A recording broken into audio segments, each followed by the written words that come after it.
Warm greetings and welcome again to the second session on money and behavior. In our last session, we concentrated on helping you understand the various personalities that we portray in the financial management and the decisions that we make.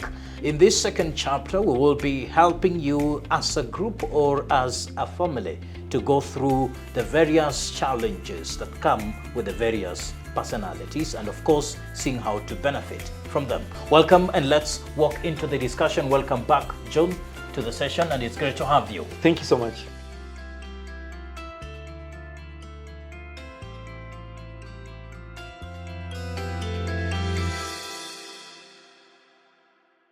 John, in the personality categorization that you have given, the four of them, Yes. if you were to put in the issue of male, female, how do those two classification play part in somebody's money personality as well? You've raised a very important point. And when it comes to, personalities, and when it comes to male and females, you find that women, yes, would love to be risk takers. However, they're limited because of exposure. So you find most women engage in small business enterprises, unlike their male counterparts who normally take big risks, and that's why they have like big ventures. And even in the process, you find that they acquire the skills in large enterprises. So you find that, yes, gender also plays a role in terms of like also personalities, because you find that women are more of like engage in small business ventures because they're more of like less risk takers, unlike their male counterparts who normally take big business ventures because of the appetite for big risks. So gender also plays a role. Well, so men generally are meant to be fighters. Yes. So they are willing to go outside there and look for it. Yes. While ladies, of course, they are mothers, they are a little bit reserved. Exactly, And all that. Now, at my age and at your age, how easy is it to break the habit that I have developed over time that relates to financial management? I assure you want something, Jeff. It's not easy to break a habit, especially in our age.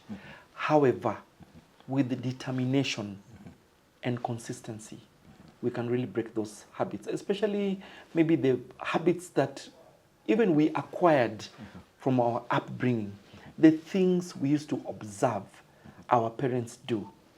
You can imagine breaking a habit that maybe you had acquired when you're in your childhood. Then it would really require a lot of sacrifice, a lot of consistency, and a lot of persistence and also resilience.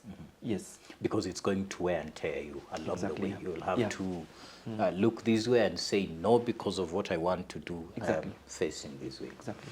So then, because at our age it's not easy to do it, are you then saying it is of more advantage if our parents were able to do it when we were of a tender age? Which is very important.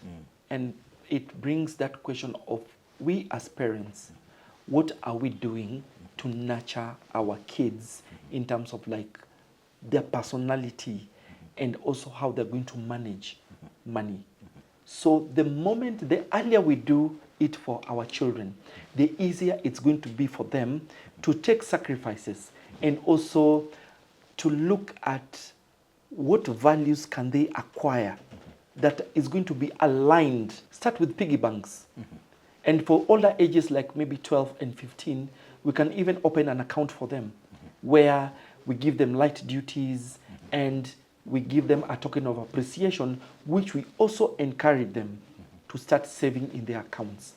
And maybe for the smaller ones, you find that besides maybe the pocket money that we give them, can they also maybe save in their piggy banks? What we are nurturing here is the attitude towards money. So the moment we nurture that attitude and also teach them how to value money, the easier it is going to be for them, especially when they become adults, now with their money and also earning their money. They're going to have that discipline they had in their childhood now to adulthood. Yes. Now, there are two children here. One of them has grown up hearing there is no money. Yes. Okay. So they grow up knowing that there is no money. So as a parent, yes, I know there is no money. But how do I communicate that to the child to get the right understanding of what I'm saying? Because they may grow up knowing that actually there is no money. There's also another child who is growing in an affluent family, and whatever they ask for is given to them. So for that parent as well, how do they manage that communication to make to the children's mind that there is actually no a lot of money, it's just that we have what we need for now. Yeah. Thank you so much, Japheth, for that question. There's on one hand, we have a parent who does not have money. Yes. And basically, they're telling their child there is no money. We need to be careful on the how, not what we say, on the how we say it and how we communicate about not having money. Because what we need to be careful, what is their interpretation when we tell them that there's no money? That child might grow up with that scarcity mentality that there's never money. There can never be money. So you find that whatever money they have, they spend it because they have that scarcity mentality. That's what we might be planting in them. But if we address the how we communicate money not being there, then I think it's also going to have a very big impact on how they manage their money, on also how they manage their money. We don't want our kids to grow up with that scarcity mentality, that there's no money. Now, on the flip side of where maybe a parent has bounty, so how can we communicate to our kids that yes, there is money, but we need also to have a plan with that money? We might have bounty, but question is, are we creating dependency? Or we are able to empower our kids to make sound financial decisions On their own. on their own? Because when we have bounty, where we are so used to giving our kids money, that is creating dependency, because they might be on their own, but they might not be in a position to earn the money that we were earning. So who's going to give them that money? So we also need to create that culture where there is also discipline and there's also work ethic. And work to earn. Work to earn. Yes. So we need to be very cautious on what is the knowledge we are impacting on our kids. You might not have money, but the question is, how do you communicate that to your child without creating that scarcity mentality? On the flip side, you might be a parent who is capable of giving your child everything. But the question is, you need also to have some introspection as a parent and ask yourself, are you creating dependency on your child, or you're empowering your child to make sound financial decisions in their future? Yes. Wow, good. Rate my father. One day I went to him to ask for money. Yes. And he told me, Japheth, I understand that you have a need. But I also want you to understand that what you're asking for, I had not budgeted for. And I had diverted the finances to another thing. So such a response, what do you think that will speak to the child? Well, it also creates and teaches the child resilience. We might have very good and elaborate plans, maybe with our money, but something else comes up and disrupts our plans. So at times, it's not what happens to us. And maybe, Japheth, you might maybe be angry with your dad for maybe diverting the plan. But the question is, it's not what happens to us. It's our perceptions about what happens to us that gives us stress the most, and not what had happened to us. So what is your perception about what your dad told you. That really, really matters. Your perception about what he told you is the one that might affect you the most than maybe the decision that he made. Yes. So it's the father to create the perception in the child that it's not that they hate them, Exactly. it's just that this money has done whatever it's going Exactly. to do, still for the advantage of the family. Exactly. Wow.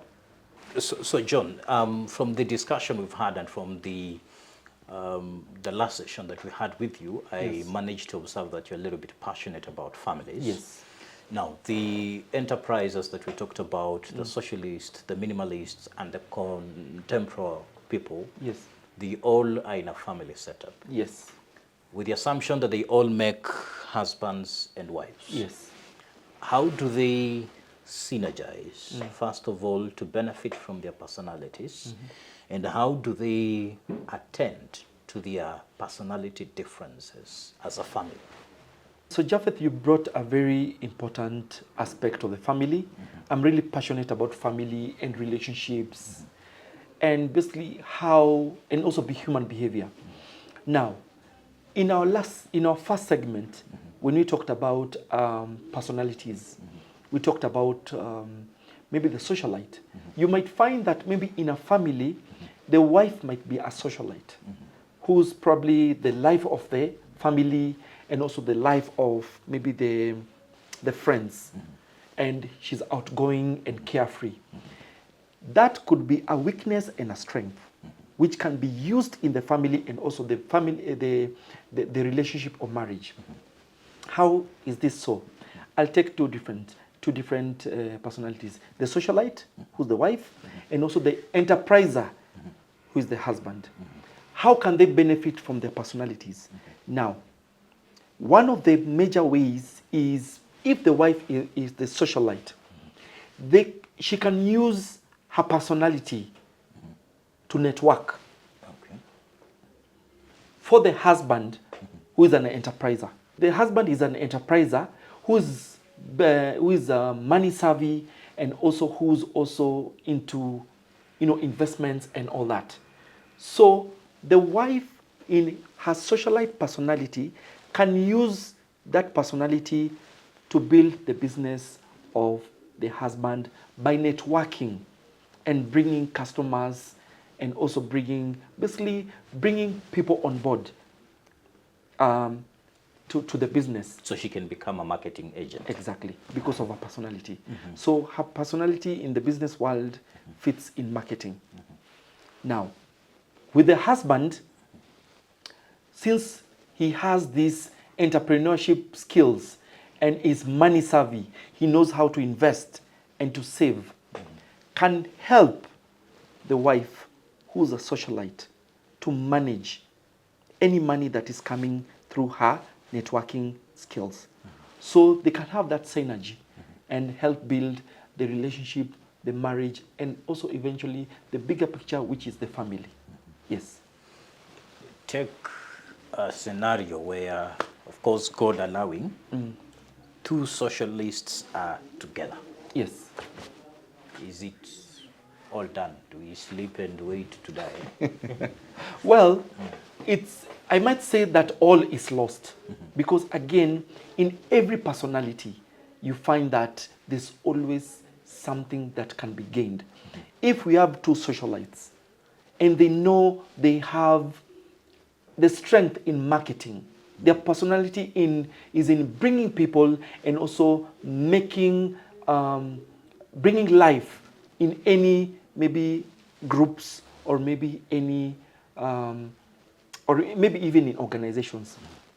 What they can do is, if they're self-aware that their strength is in marketing, their strength is in bringing life in any environment, then they can onboard another personality who can help them manage their marketing. Because in that marketing, there's also maybe revenues that might be generated. However, who is going to help them manage this money that comes in from socialism and also maybe networking? They can onboard a professional who's an enterpriser, who has a strong personality in business acumen and money savvy, who can really help them in managing that money that comes in from their personality. Wow. Yes. So that is outsourcing a talent. Exactly. Wow. Take an example where there is a socialist and a minimizer. Yes. The socialist wants to go out there and do, and of course they will be risk takers. Yes. This other fella is, who might be me or you, is a little bit reserved, wants to keep the money, they don't want to go out, let's keep it cool. How do they strike a balance? Well, we have now two personalities, and basically we are talking about synergy. How can these different personalities build synergy with each other? Now, you've talked about the socialite, who's the life of the party, who goes out, who's able to network naturally. That's their field. Now, we have the minimizer, who really counts everything to the last coin. They can always sit down and say, okay, fine, you want to go out, you want to network, however, this minimizer can help the socialite to draw up a budget because that is their strength. So the socialite can benefit from the minimizer who can help them with building or maybe having a budget for their lifestyle. At the end of the day, all is not lost. So question is, how can we tap into our personalities to help us benefit? And maybe if we cannot have everything, just like you and me, Japheth, you might not have everything. There's some services that you need, and you might even need to outsource in the near future. The socialite can bring in the networking skills, which can generate income. However, the socialite can benefit from the enterpriser who can help them with managing the business and also the money that comes in. The socialite can also benefit from the minimizer who can help them draw a budget. The minimizer might not be outgoing and they might need money. They might benefit from the socialite who have a strong personality in networking and bringing in maybe even customers who eventually can turn into revenues. So every personality can benefit from each other. So all is never lost. Okay. Yes. Talk to a husband, or let's say a wife, Yes. who is a contemporary person, Yes. very emotional and emotive about money. The husband keeps telling her, you need to take care on how you're giving your family money. Or those people did not need money. So for her, she feels guilty. I didn't give the money. I feel like my husband does not love people, so he's not allowing me to give the money. Advise her. I'd really like to encourage, and again, it's not what happens to us. It's our perceptions. And again, when it comes to communication, it's not what you say, it's how you say it that really matters. The husband might have a point in addressing the personality of the wife who's contemporary and makes decisions based on emotions. However, it's not what the husband says. It's how he says it that really matters.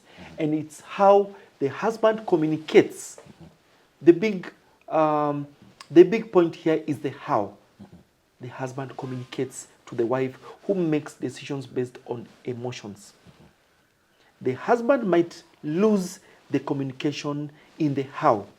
He might have a very valid point while communicating to the wife, but he might lose it in the how he says it. So that really matters. How does the wife change her perception, and how does she become receptive of the husband's advice on money management? I think all that matters here is how does he look at the husband's personality? How does he look at her own personality? Her personality might also help in other ways, because the husband might be, an enterpriser and maybe counts each and every coin. So maybe when it comes to matters that needs empathy, you find that the husband might not have those skills. So the wife might weigh in and maybe look at the empathetic side because it's not all the time that we might want to make decisions based on what are we saving or what are we investing. At the end of the day, we are human beings first who are enterprisers. We are human beings first who are contemporary. We are human beings first who are socialites. So at times, we also need to strike a balance and look at what is the money creating the impact for? I mean, how are we creating impact to the money? Exactly, because at the end of the day, we also relate with other people. Yes. Yes. Wow. Now, in the organization, yes, and in a group setup, maybe briefly just talk about identification of all these traits and how groups and organizations can also, benefit from it. Just briefly. And for me, what is coming out strongly from that point is when it comes to groups, just like organizations have departments. Same with groups. Groups will have maybe a group of maybe 10 people, 20 people. They might want to sit down and look at what kind of personalities do they have, and how can those personalities serve the main objective of that group. Same with the organizations. Organizations sit down and normally have different departments. At the end of the day, you find that all those departments work for a common goal. Same with those groups. How can they sit down and look at how can these personalities, the contemporary, the socialite, the enterpriser, serve the main goal of that group? Wow. So awareness also in those groups is also key. Wow. Thank you very much, sir. We really appreciate that. Was great insight. Thank you. Great knowledge. I'm going home with a lot. Thank you. And thank you very much to our viewers. Our action point for you is this. Number one, go do an assessment of yourself, and an honest and objective assessment of yourself. Identify where you fall in those categories. And these are not the only categories, of course. There are many other categories depending on where you get the source from. But the basic understanding is that go know yourself, identify your area, identify the strength and the weaknesses for each of them, and then either ask somebody to work with you. Accountability is very key. After the identification of the strength, make use of the strength. In the weaknesses, get somebody to work with you so that you are able to benefit from your personality, both as a family and as an organization. We appreciate you for always being with us. This is the second and the last session of this conversation, Money Behaviors. We're looking forward to great discussion, but before we go to then, please like this particular video, share it to your group people, share it to your friends, let them know themselves, drop a question at the comment section, and we will be glad to attend to it. Until we see you in the next episode, wish you all the best. Again, make money and look at your behaviors.